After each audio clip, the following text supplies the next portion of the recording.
Welcome प्यारे बच्चों। आज की हमारी वर्कशीट है वर्कशीट नंबर 50। ठीक है, क्लास 6 to 8।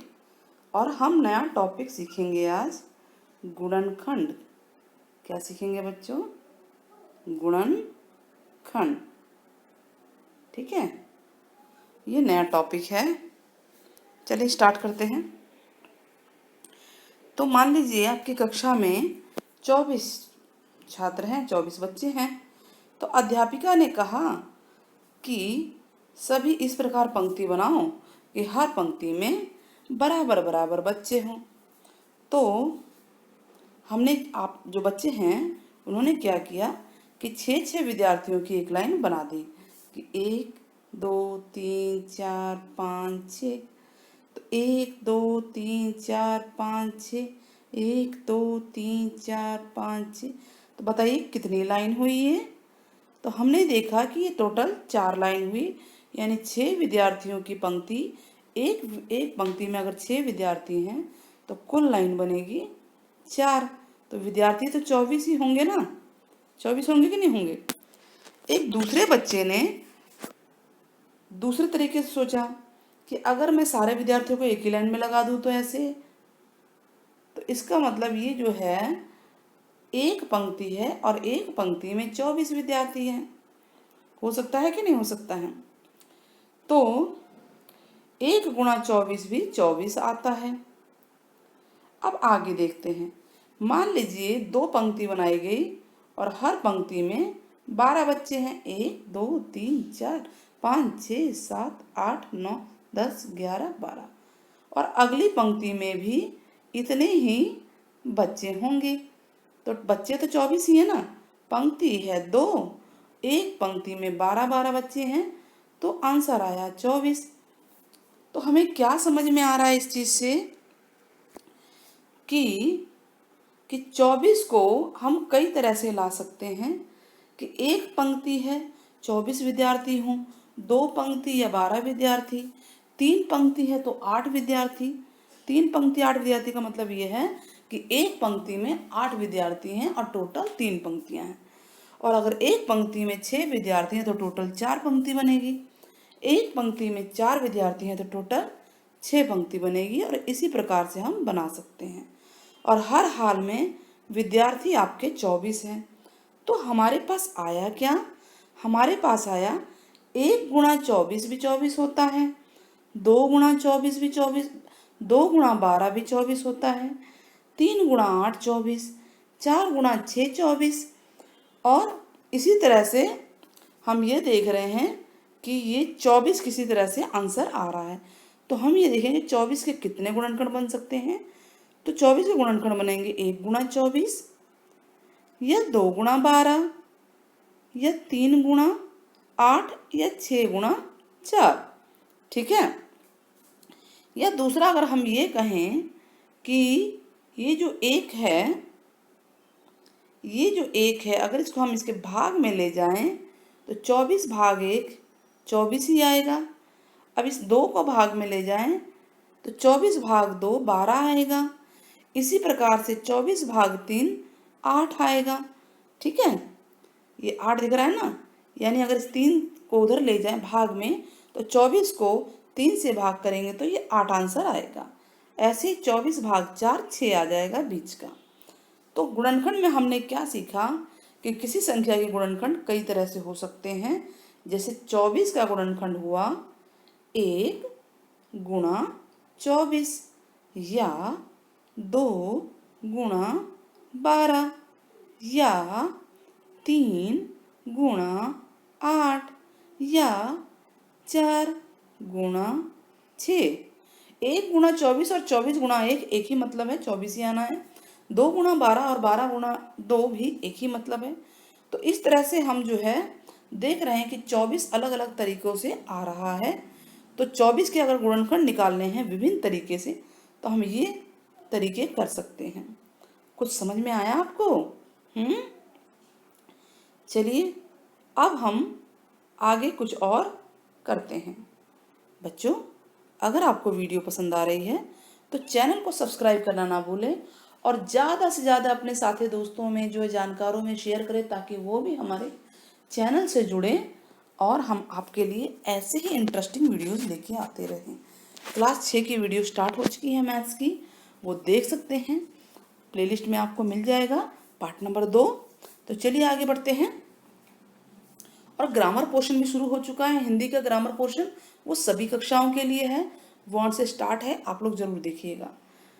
तो अब हमने देखिए 24 बराबर होता है 12 गुणा 2, ठीक है, होता है कि नहीं। अगर हम ऐसे लिखें कि 12 को इसके नीचे ले जाएं बटे में, तो 24 बटा 12 2 होगा, या 2 को अगर हम उसके नीचे ले जाएं 24 के नीचे, तो 24 भाग 2 12 होगा, ठीक है। तो इसी तरह से हम एक्टिविटी कर रहे हैं, क्रियाकलाप कर रहे हैं कि 24 बराबर 6 गुणा 4 होता है, तो 24 बटा 4 6 होगा कि नहीं होगा, यानी कि इस 24 को 4 से भाग करेंगे तो दूसरी संख्या आनी चाहिए, और दूसरी संख्या क्या है, 6 है। क्या है दूसरी संख्या, आप देखेंगे कि दूसरी संख्या 6 है। तो उसी प्रकार अगर हम 24 को 6 से भाग करें तो जो दूसरी संख्या 4 है वो आनी चाहिए, ठीक है बच्चों, समझ में आया कुछ। ये पूरा का पूरा कॉन्सेप्ट आपका गुणनखंड पे चल रहा है, यानी आपको गुणनखंड अब आ गए होंगे कि गुणनखंड कैसे करते हैं। तो चलिए अब हम इसके गुणनखंड स्टार्ट करते हैं, ठीक है। जो हमें क्वेश्चंस दिए हुए हैं उसका गुणनखंड हम स्टार्ट करते हैं। तो पहला क्वेश्चन है 42। 42 के क्या क्या गुणनखंड हो सकते हैं बच्चों, बताइए। तो 42 हो सकता है 1 गुणा 42, है कि नहीं, 1 और गुणा 42, 2 गुणा बताइए 21, 2 गुणा 21, इसको इरेज करके ढंग से लिख देते हैं हम लोग, 2 गुणा 21, 21 दूनी 42 होता है कि नहीं होता है। और क्या हो सकता है बताइए, 3 के पहाड़े में आता है ये 3 गुणा, ध्यान रहिए पहाड़े में भी आते हैं, 1 के पहाड़े में 42वें नंबर पे, 2 के पहाड़े में 21वें नंबर पे, और 3 के पहाड़े में कहाँ पे आएगा बताइए, 3 के पहाड़े में 14वें नंबर पे आएगा। तो 14 तिया 42 होता है कि नहीं होता है, ठीक है। और इसके बाद 4 5 पे नहीं आएगा, 6 गुणा 7, 6 7 42 होता है, और फिर 7 6 42 होता है। तो इस तरह से हम इसके गुणनखंड लिख सकते हैं, 42 गुणा 1 गुणा 42, या 42 गुणा 1 दोनों ही सेम होता है, 2 गुणा 21 और 21 गुणा 1 दोनों सेम आएगा। हर सिचुएशन में आपका आंसर 42 ही आएगा। समझ में आ रहा है आप लोगों को। ठीक वैसे ही 6 गुणा 7 7 गुणा 6 होता है, 3 गुणा 14 14 गुणा 13 के बराबर होता है।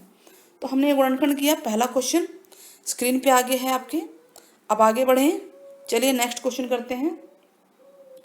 नेक्स्ट क्वेश्चन है 60, क्वेश्चन नंबर 2, 60।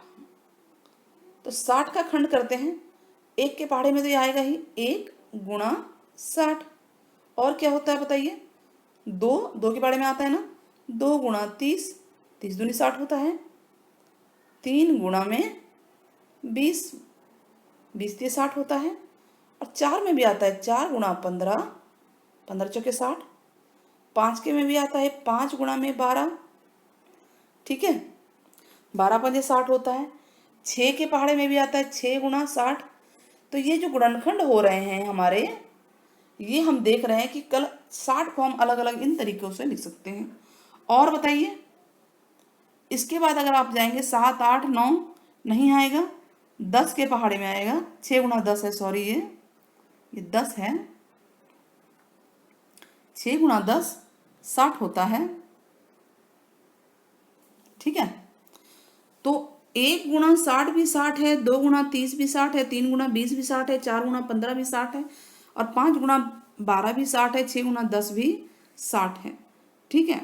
अब इसका उल्टा अगर कर दें, 10 गुणा 6 वो भी 60 होता है, 12 गुणा 5 भी 60 होता है, 5 गुणा 4 भी 60 होता है, 20 गुणा 3 भी 60 होता है, और 30 गुणा 2 भी 60 होता है, 60 गुणा 1 भी 60 होता है। तो ये हमारा गुणनखंड हो गया पॉसिबल। गुणनखंड निकालने थे हमें, हमने ये क्वेश्चंस कर लिए। ठीक है, अब आगे 55 पे आते हैं। 55 के देखते हैं हम क्या होगा। 55 1 के पहाड़े में आएगा 1 गुणा 55, और 2 में आएगा क्या 3 4, नहीं ना, सीधे 5 में आएगा 5 गुणा में 11 55। तो ये हमारा गुणनखंड है 5 गुणा 11। इसके अलावा अभी सीधे 11 के पहाड़े में है, यानी 11 गुणा 5। तो दो ही इसके गुणनखंड बने, दो ही तरीके से हो सकते हैं इस गुणनखंड, 1 गुणा 55 और 5 गुणा में 11। इसको पलट देंगे तो टोटल 4 हो जाएंगे, लेकिन 2 ये हैं। अगला है 47 को देखते हैं।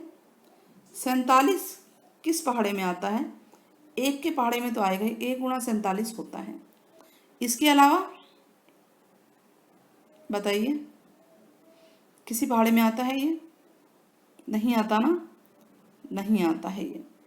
तो इसका मतलब इसका यही गुणनखंड है। ठीक है, चलिए आगे बढ़ते हैं। Question number 5। क्वेश्चन नंबर 5, 98 है, किस किस के पहाड़े में आता है? 1 गुणा में 98 और 2 गुणा में कितना होगा? 2 से इसको भाग करके देख लीजिए। 2 चौके 8, 2 नीम 18, यानी 49 के पहाड़े में आ रहा है। और किसके पहाड़े में आएगा बताइए? अब इसके बाद ये सीधे 3 में नहीं आएगा, 4 में नहीं आएगा, 5 में नहीं आएगा। ठीक है, तो किस में आएगा? ये 7 के पहाड़े में आएगा। 7 गुणा में 14, 14 7 98 होता है।